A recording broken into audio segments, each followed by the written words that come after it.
Aktivistja shqiptaro-amerikane Evi Kokalari ka reaguar ashpër në rrjetet sociale lidhur me projektin e Jared Kushner dhe Ivanka Trump për ishullin e Sazanit. Reagimi vjen vetëm një ditë pas vizitës së Ivanka Trump në Shqipëri dhe ka ngritur akuza shumë të rënda mbi origjinën dhe qëllimin e investimeve që po projektohen në këtë zonë strategjike. Sipas Kokalarit, në Sazan nuk po hyn investitor të zakonshëm turistik, por kompani të lidhura me financime të errta në lindjen e mesme.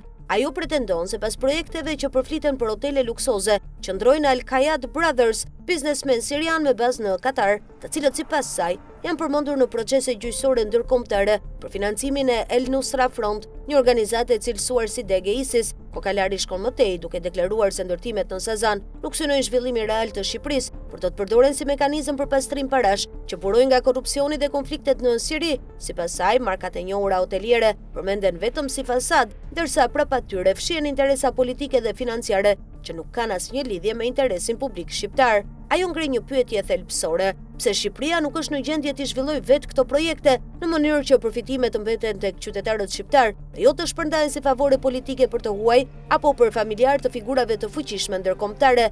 Në reagimin e saj, Kokalari thekson se qëndrimet kritike të saj ndaj Berishës apo Trumpit nuk burojnë nga militantizëm politik, por nga bindja personale se korrupsioni dhe pazaret e fsheta po e dëmtojnë rënd Shqipërinë. Ajo shpreh se besnikëria e saj i përket vetëm parimeve dhe jo individëve apo partive. Sipas saj, nëse presidenti Trump nuk ndërhyn për ndaluar hyrjen e kapitalit të dyshim në Shqipëri e për të frenuar përfshirjen e familjarëve të tij në projekte që përfshin grabitje të territorit shqiptar, atëherë mbetet vetëm një rrugë: ndërhyrja e demokratëve në Kongresin Amerikan për të ndalur këtë proces. Kokalari paralajmëron se është naive të mendohet se Ivanka Trump apo Jared Kushner veprojnë për interesin e Shqipërisë. Ajo këmbgul se zhvillimi i vendit duhet të vijë nga brenda, me kthimin e pronave tek qytetarët dhe me investime që përfitojnë shumicën e shqiptarëve, jo një grusht individësh. Në analizën e saj, ajo lidh projektin e Sazanit me kontrata miliardashe të firmosura në Siri, ku përfshihen kompani të lidhura me Al Kayad Brothers, struktura turke pranë Erdoganit dhe kompani amerikane të krijuara rishtazi, të cilat sipas saj kontrollohen realisht nga të njëjtët aktor. Sipas këtij skenari,